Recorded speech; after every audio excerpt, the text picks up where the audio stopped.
Okay, thank you. We are good to go. We are being recorded on WebEx and are also live on YouTube. Thank you very much. Good morning, everyone, and welcome to the May 10th meeting of the New York State DNA Subcommittee. At this time, I'll take attendance to establish a quorum. We will conduct the business today through roll call, as we have members present here in Albany and virtually. So please respond present when I call on you. Dr. Bieber. Dr. Bieber raised his hand, so present. Dr. Sozer. Amanda Sozer, present. Dr. Corrado. Present. Dr. Smith. Present. And we understand Dr. Gettings is just in time. She's just, I told you, literally. There we go. Today, it is that day. So Dr. Gettings. Present. Thank you. Including myself, we have established a quorum. Thank you. Our first item on the agenda is to vote to approve the agenda. You've received a draft agenda for today's meeting. Is there any discussion regarding this agenda? Hearing none, do I have a motion to approve the agenda for this meeting? I move the. So moved. I have a motion from Dr. Smith. Do I have a second? I second. I'll second that. Okay. Dr. Corrado got you by a second. Dr. Corrado has a second for the motion. So when I call on you, please state your vote. My vote is aye to approve. Dr. Bieber? Fred Bieber, aye. Dr. Gettings? Dr. Gettings, aye. Dr. Sozer? Amanda Sozer, aye. Dr. Corrado? Aye. And Dr. Smith? Aye. The motion carries. You've all received draft minutes from our February 9th, 2024 meeting. Is there any discussion regarding these minutes? Okay, hearing none, do I have a motion to accept the minutes of the February 9th, 2024 meeting? So moved. I have a motion from Dr. Smith. Do I have a second? Amanda Sozer seconds. Dr. Sozer has seconded the motion. So when I call on you, please state your vote. My vote is aye to approve. Dr. Bieber? Fred Bieber abstains. I was not present at that meeting. Thank you, Dr. Bieber. Dr. Gettings? Dr. Gettings, aye. Dr. Sozer? Amanda Sozer, aye. Dr. Corrado? Aye. And Dr. Smith? Aye. The motion carries. Next item on our agenda is accreditation and laboratory updates. The first update we'll hear is from Erie County Central Police Services Forensic Laboratory. We do have members of the lab that are available to speak. In April, ANAB conducted a surveillance activity, and this included an external QAS audit. There was one finding related to the FBI QAS testing document. So this specifically relates to ISO 5.4. Laboratory activities must be carried out in a way that meets the requirements of regulatory authorities, in this case, the FBI. FBI QAS standard 13.1.6. Individuals recently qualified in casework, direct Y screening, did not complete semi-annual external proficiency testing within 8 months of the dates of authorization. The laboratory has until June 11th, 2024 to remediate their finding. They're also waiting to receive their final QAS audit document. Does anyone have any questions for the laboratory as far as this particular activity?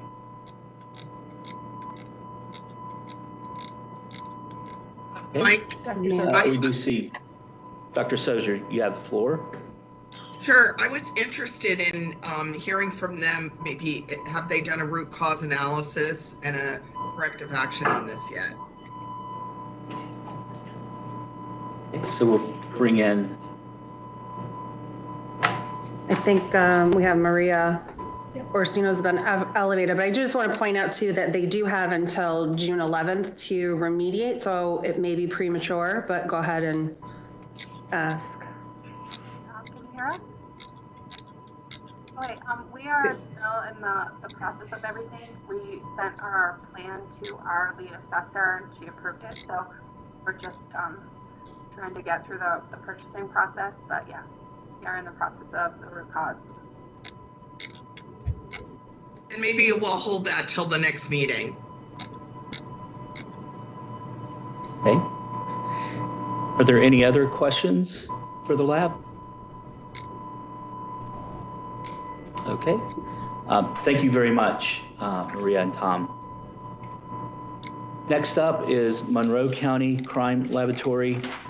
We do have a member of the lab that will be able to speak. Back in April, ANAB conducted a surveillance activity. This included an external QAS audit. There was one biology-related finding, specifically 7.8.1.2.2. Biology procedures for reporting results are not being followed because reports do not always include items received where no work was performed. The laboratory has remediated the issue and submitted objective evidence to ANAB, and they're waiting to receive their QAS audit document. Does anyone have any questions for the laboratory on this item? Dr. Gettings. Yeah, I had a question more about the documentation, if we can have someone.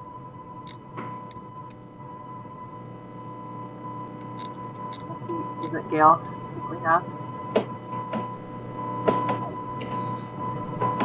So I have a question. I don't know if you have the same page numbering as we have, but we have kind of two sets of documents of cause analysis worksheets that look very similar, but have slight differences on them.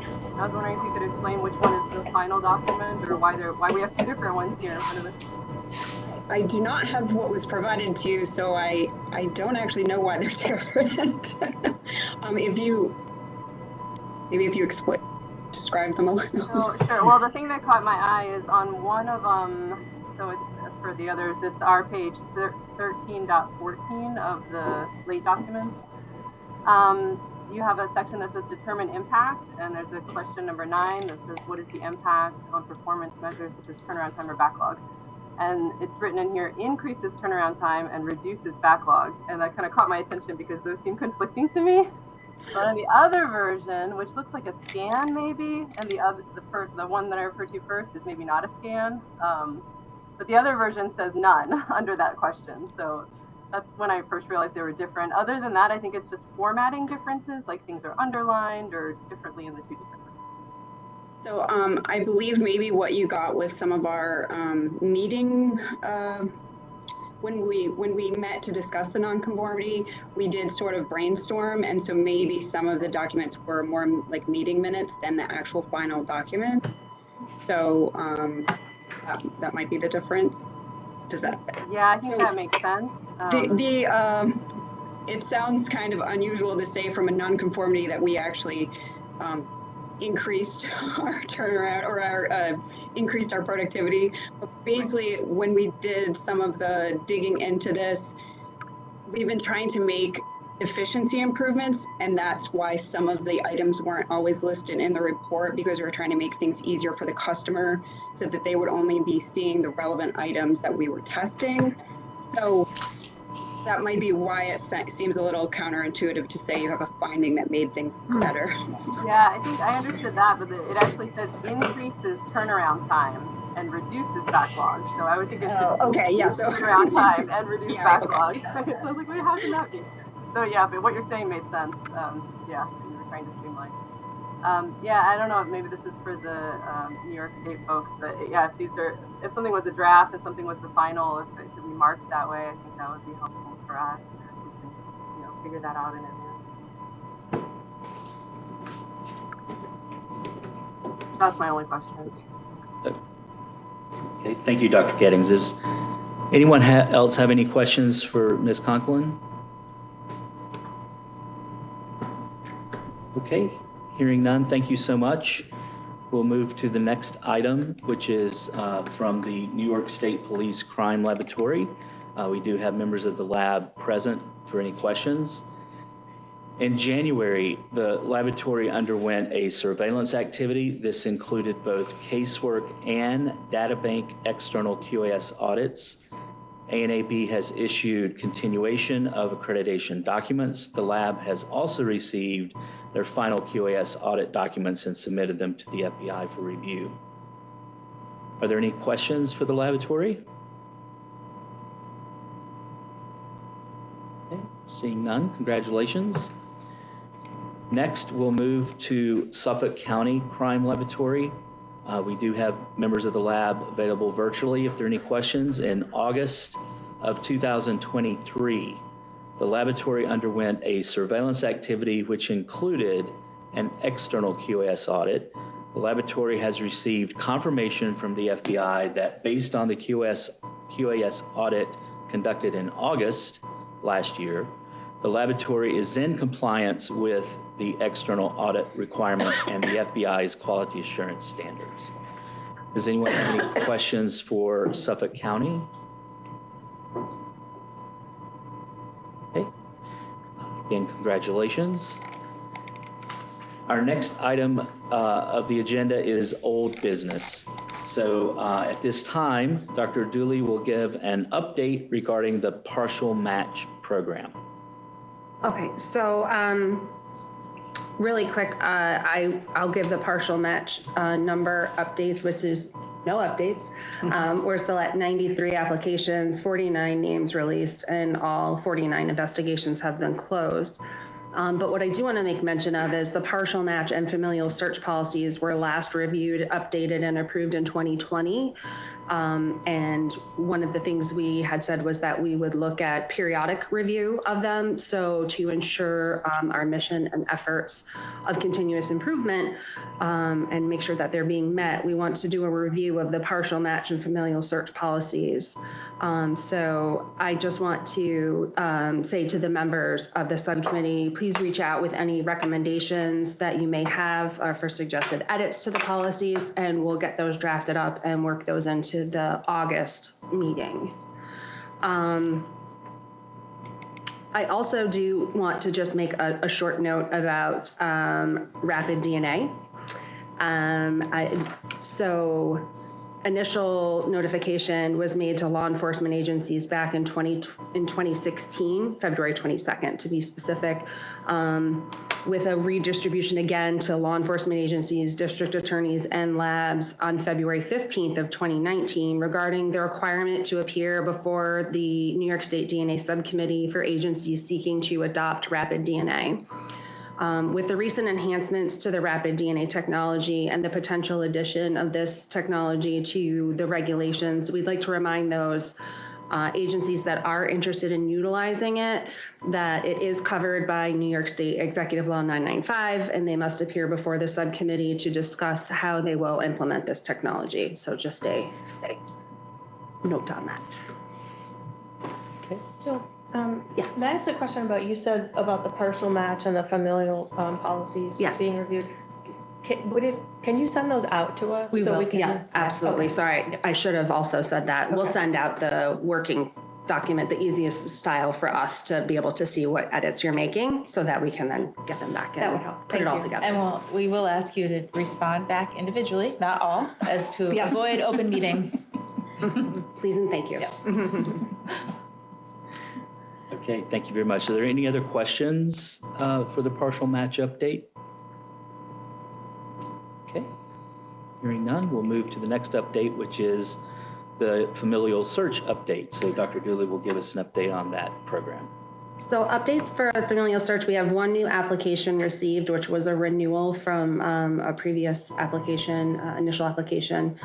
One application was withdrawn as the suspect was identified, and 2 searches have been completed. So our total numbers for the program are 58 applications in total.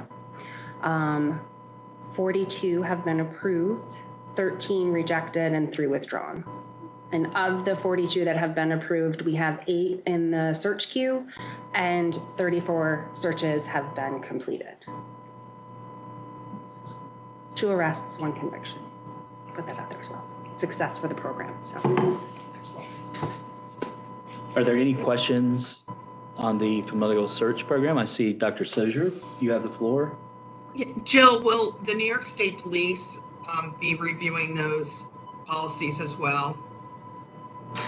So yeah, we did notify them in our last meeting that I had with them that we were taking a look at them. So I think any of the edits and suggestions will probably coordinate with them as well, particularly if it deals with matters that relate to their portion of the familial and partial process.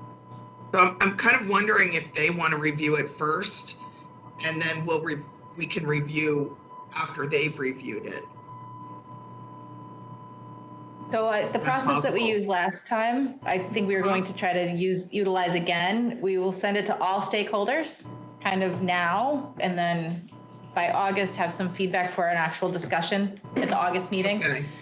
It has to come through this body before the commission. So we need probably a couple meetings worth of conversation, but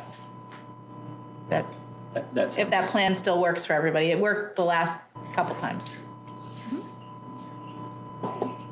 And I want to just mention, this is going to also cause regulatory changes as well. Potentially. So, as required by SAPLA, we do have to review the policies and the regs periodically anyway. So it's a good time to do that.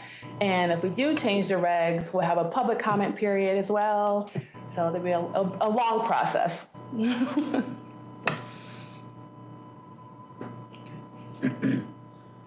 Any other questions? Okay, seeing none. Our next update is on CODIS bulletins, and so it's my understanding that Tom Leach has notified OFS that there are no relevant CODIS bulletins at this time. The next item on our agenda is new business. So the National Institutes of Standards and Technology, NIST, has released their report earlier this month. In fact, I think it was earlier this week. Yes. That was authored by an expert working group on human factors in forensic DNA interpretation. And the title of that report is Forensic DNA Interpretation and Human Factors, Improving Practice Through a Systems Approach. We were provided, the subcommittee was provided with the report for review and discussion. Given the short turnaround time between just a couple of days ago and now, and the fact that the report is about 414 pages or so, we will review and discuss this report at the August meeting. Dr. Crowder. May I add a few comments to Yes. And yeah, I totally agree with that. I did not read the whole 436 pages, but I did spend some time looking at the summary recommendations. And while I support many of them, I just want to bring it to our attention. So when we do review it, we're looking at these closely. And I found some of them a bit disconcerting. And I think what's starting to bother me the most about this type of thing is that, I was one of the original members of OSAC. I was on, as were you, I was on 5 or 6 task groups, spent all this time writing these standards, these documents. It's a very painful process. We write them, we argue about them, it goes through public comment, we address them, we argue again, then it goes to the ASB where it goes through the same process and goes through public comment, and then they're published. And these standards are out there and we're asking the labs to adopt them. And then comes along this other group, this NIST expert group that is made up some of the same people, many different people.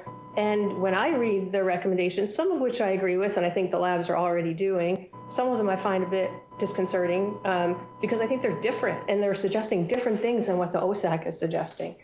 And, just a few examples that I saw at the top of my head, remove all qualitative statements from reports altogether, cap the LR, no longer use major donor as a statement.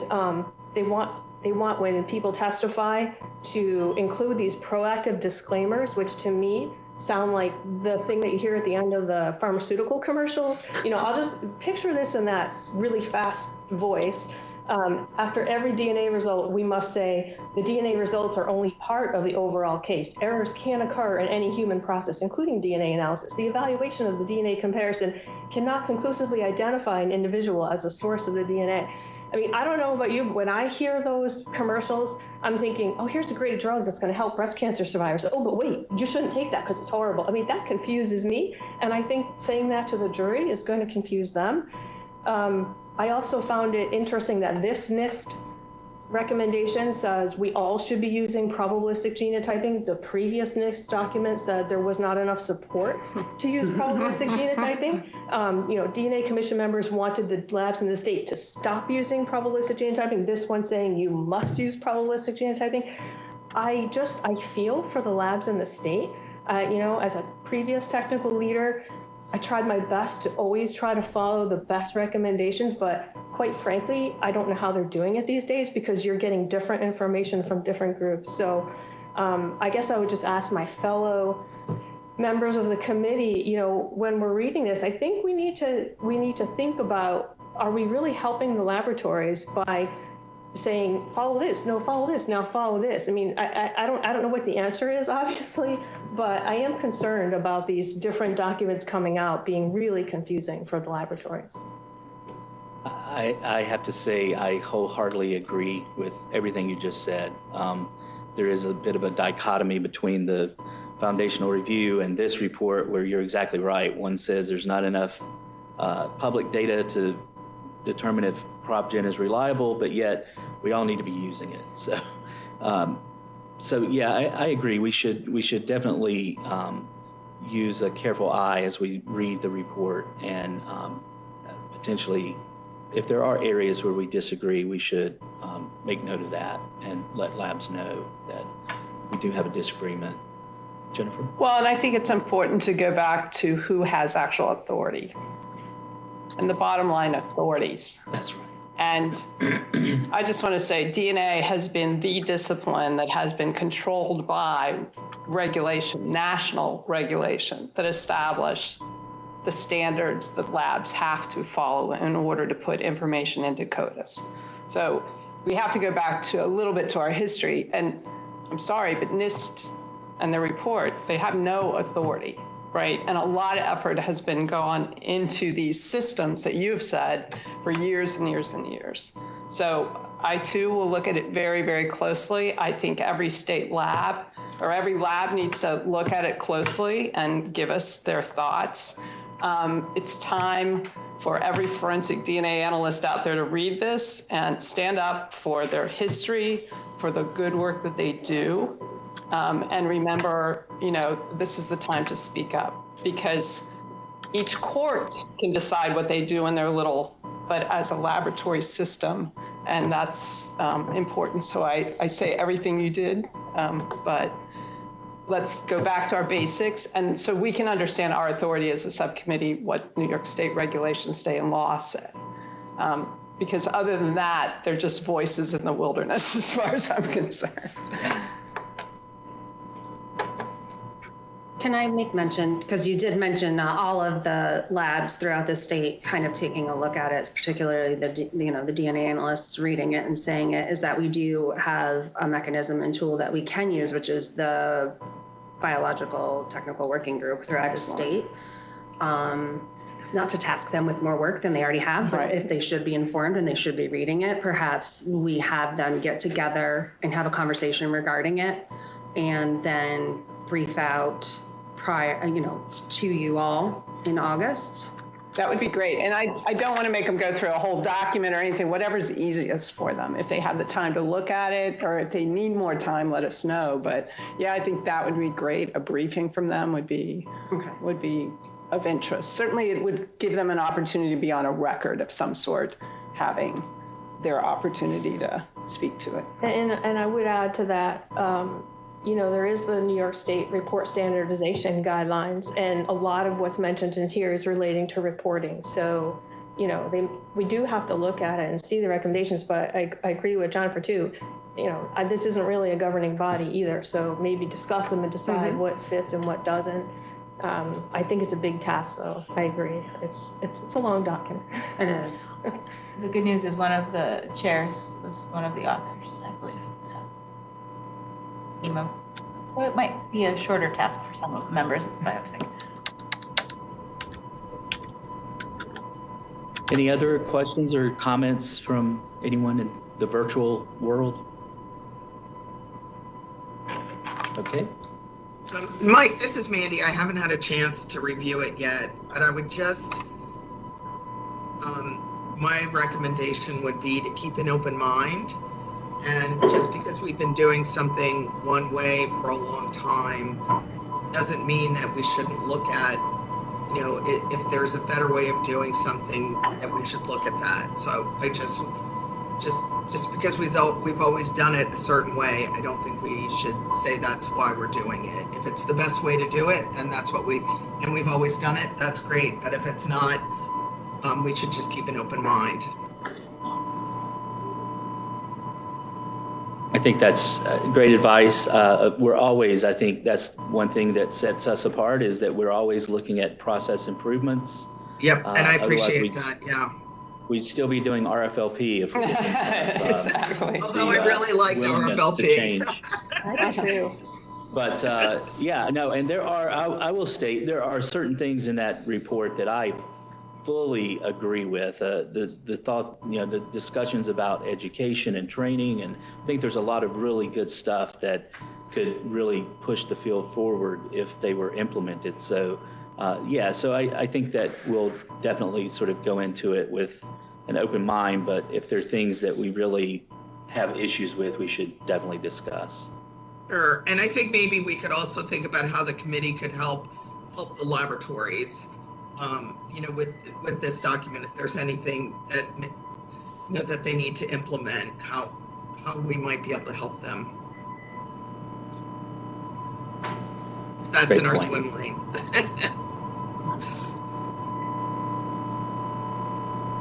Okay, if no additional comments at this time, we'll move on to the next item on our agenda, which is laboratory disclosures. First, we'll discuss the Erie County Central Police Services Forensic Laboratory from dealing with 2023 DNA proficiency testing issues. And so we do have members of the lab again that are able to speak. This is the notification of unexpected results from 2023 DNA proficiency tests. These results relate to certain aspects of testing that the analyst did not perform and therefore did not report results for. The lab was unaware at the time that this should have been reported to ANAB. Does anyone have any questions for the laboratory? Dr. Gettings. If we could get, because there's another lab that has something similar, or it's a reporting of this. So I'm just wondering what the history of this is. It sounds like not is it a CTS thing, or a testing service thing, or an ANAB thing, and is it a new thing for ANAB? I've not seen this before, and it doesn't seem like it should be an unexpected result, but that's what they're telling the lab, it sounds like. So can we get some of the history? We also not interpret that to be unexpected results. Maria, could you just speak up a little bit? Sorry, we can hardly hear you. Sure, I'm sorry. This is after ANAB updated their document about notifying within the 30 days. We did not, and especially me, consider not performing a DNA test as an unexpected result. It was later clarified that they do. So, for example, we do not perform mitochondrial DNA analysis. So on every single DNA PT, I should have reported that that was unexpected because we did not provide a result. This is reporting to ANAB, nothing to do with the test manufacturer's evaluation of your result. Is that right? Okay. And yeah, I guess, we would just want to make sure that all the labs know this, that they're not hearing from ANAB on it. Yeah, so I can speak to that if for a second. A&AB did come to a NICLAC meeting last year and presented on this. They've also presented at a couple of our TWIG groups. And there's been quite a conversation amongst many disciplines. The tox group especially is hit by this as well. If they don't test for a certain substance, but it's in the PT, they also need to report that it's an unexpected result. So there's a lot of conversation around it, but it is what A&AB is expecting to see. So we've been communicating with labs pretty regularly since last April about this. It's been about 12, 13 months so far. And because of this, so we're gonna, OFS, excuse me, is seeing an increase of the communications between the labs and A&AB, which is where we're looking to implement a standardized form for this disclosure so that we can clearly tell if it's truly an unexpected result due to the testing itself, or is it something that it just wasn't tested for? And then those, of course, we would kind of filter through, feeling that they don't need to come to the subcommittee and the commission at that time, because it's not anything to do with the quality of the work, right? It's just they don't test for it. So it's kind of monotonous and taxing, as you can see, with the increase in disclosures for you all to hear about them. So we're looking to roll this form out and hopefully make it easier for my staff to kind of filter through the documents that we do get, and then we can provide you guys with the most pertinent and relevant information. Yeah, that makes sense. Or even for the labs to have it clearly categorized as it's over here, it's not a problem, versus it's over here, maybe it is a problem. Yeah, right. I wouldn't want them to have this pile of paperwork that looks like a problem if it's not. I think the issue would be is that you won't identify the problems, the small number of problems in the large number of non-tested results. So Jill, it sounds like that's an excellent resolution. Right, and so just to make sure that everyone's on the same page too, they are still required to report these to A&AB as they are their, ISO accrediting body. So those communications will still happen and we'll still retain those at our level, but they will not, we're looking to filter them through so you guys get the ones that are the issues that we need to be talking about. Just curious, what was the justification? I don't see how it's an unexpected result if you don't test it. Are you taking the right PT? Is one of the things that A&AB is looking at. Like if you're ordering a PT that you don't utilize all of the components of it, is that the right PT to test your skills?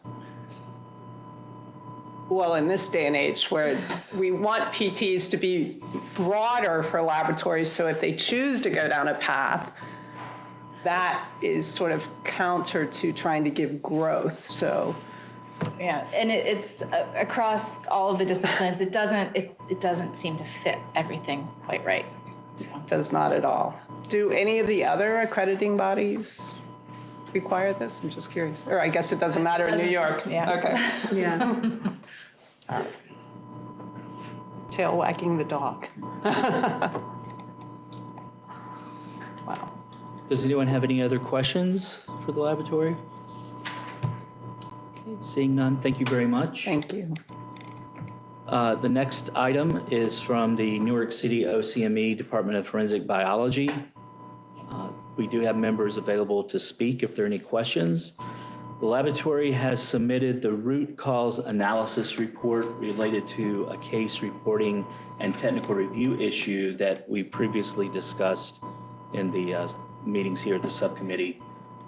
Does anyone have any questions for the laboratory?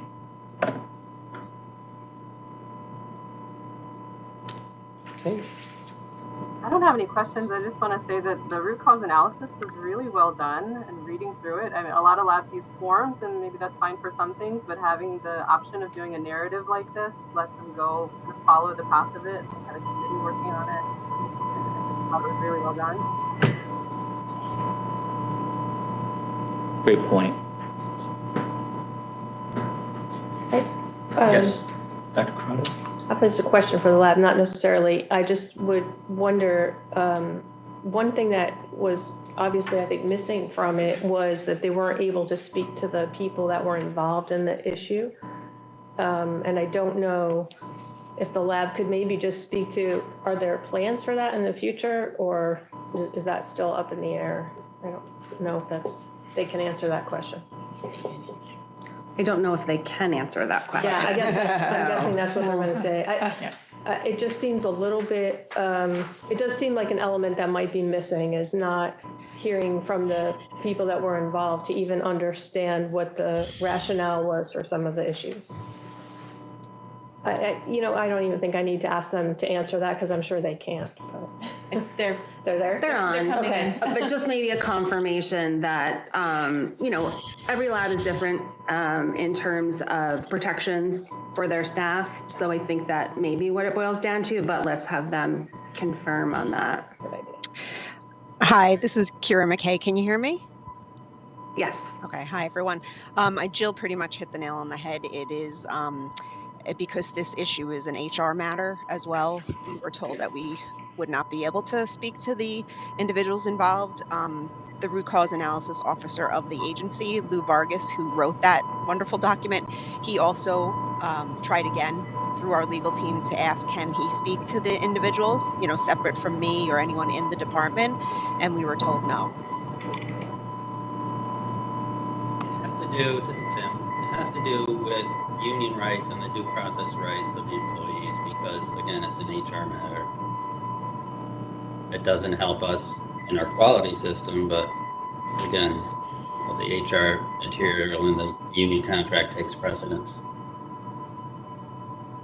Yeah, thank you. I assume that was probably what was going on, but I appreciate that they tried again just to see if there was any chance that even an outside person could ask the questions. So thank you. You're welcome. Any other questions for the laboratory? Okay, hearing none. Thank you so much for your coming on and addressing the question. Our next report is from the New York State Police Crime Laboratory, dealing with an unexpected retest result. So there are actually two items. Let's talk about the first item. The first item is the initial notification of a serology retest result that was not consistent with the original results. The lab has conducted an investigation and retested additional case assignments that came back consistent with the original results. So the laboratory at this time considers this event closed. Does anyone have any questions for the laboratory as far as this first item goes? Dr. Corrado? Yeah.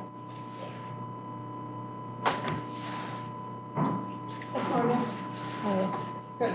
Julie Pizzichetti, I'm the director of the biological science section. Thanks. I just had a question. I agreed with everything that you did for the root cause and corrective action, but there was a sentence in there that I just wanted if you could expand on, and I think it said something about that the retesting procedure was improved or changed. Yeah. And I was just curious as to what that was, because it seemed to me that the retest worked well, that you caught this. So what changes did you make that you think are improving that? We're expanding the type of cases that are selected for retest, because we had focused on slides in which the original analysts reported spermatozoa were not identified.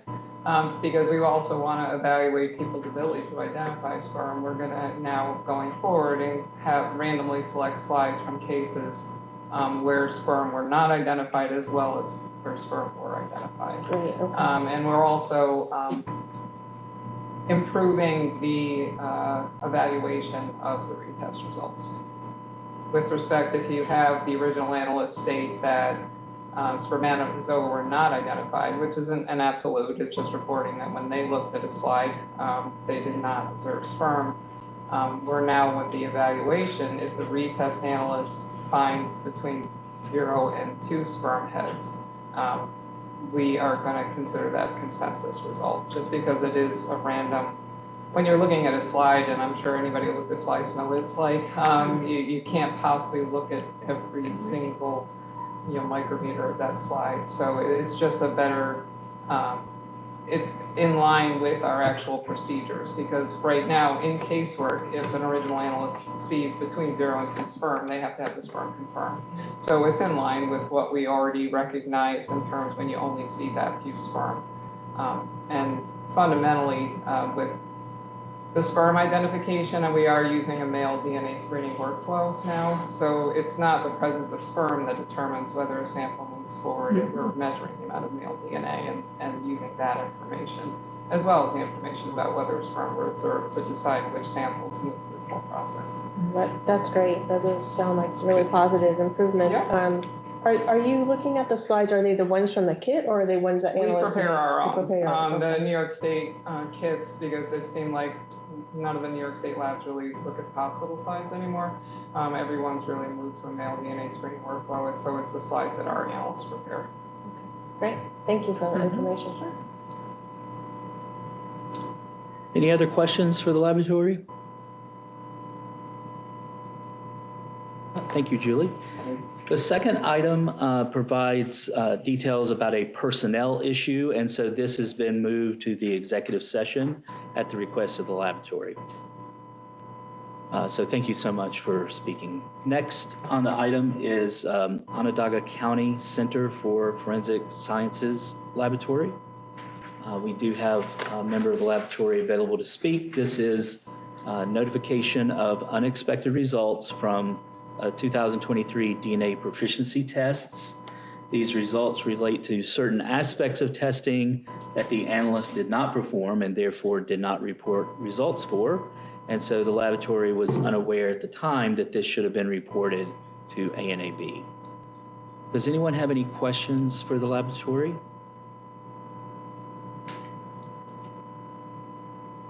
Okay. Seeing none, we'll move to our next item, which is from the Westchester County Department of Labs and Research Division of Forensic Science, a biology PT issue. This is the initial notification of an unexpected result on a biology proficiency test. The lab is currently initiating a quality incident investigation. Do we have any questions for the laboratory at this time?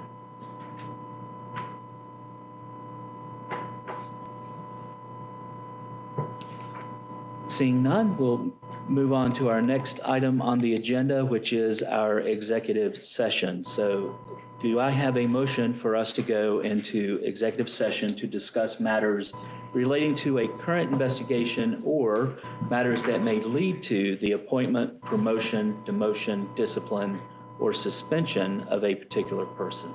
So moved. Dr. Smith has made a motion. Do I have a second? Second. Dr. Corrado has seconded the motion. So when I call on you, could you please state your vote? My vote is aye. Dr. Bieber?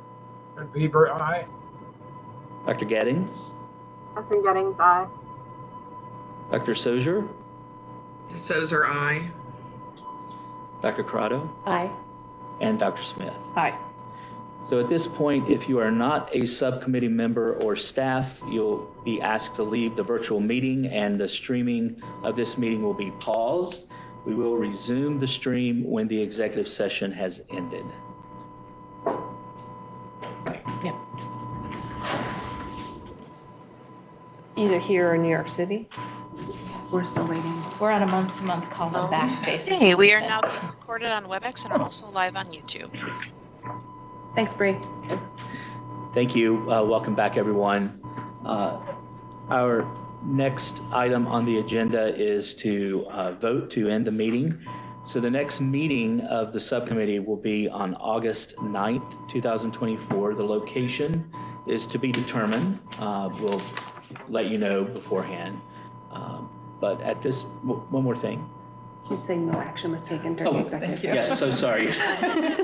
Yes, coming back from the executive session, no action was taken during the executive session.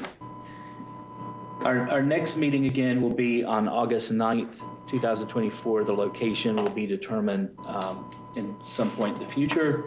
Do I currently have a motion to adjourn the meeting? So moved. Motion from Dr. Smith. Do I have a second? Second. Second from Dr. Corrado. So when I call on you, please state your vote. My vote is aye. Dr. Bieber, Fred Bieber, aye. Dr. Gettings, Catherine Gettings, aye. Dr. Sozier, Amanda Sozer, aye. Dr. Corrado, Aye. and Dr. Smith. Aye. Thank you very much. This meeting is ended. Thank you.